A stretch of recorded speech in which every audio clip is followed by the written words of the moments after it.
yang gitu. Nih bosan banget gak ada teman. Sama aku aja yuk biar nggak serius. Mau dong.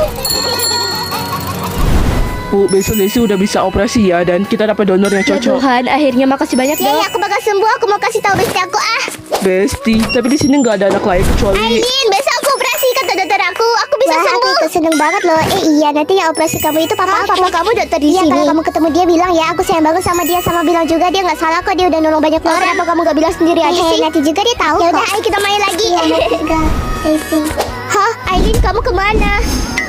Selamat ya, Nak, operasinya berhasil. Dokter, papanya Aileen ya. Kamu tahu nama aku itu main dari sama mana? dia tiap hari di sini, disuruh aku bilang kalau dia sayang banget sama dokter, dan dokter ngelakuin hal yang Ini itu benar. anak saya. Ya kamu sama 2 tahun nggak ada harapan bu banget, jadi saya mutusin buat lepas anak bantu hidupnya dan mendonorkan organnya buat anak lain. Dan jantung yang kamu pakai sekarang itu Jadi milik dia. selamanya Aileen, kasih ya kamu udah nyelamatin aku.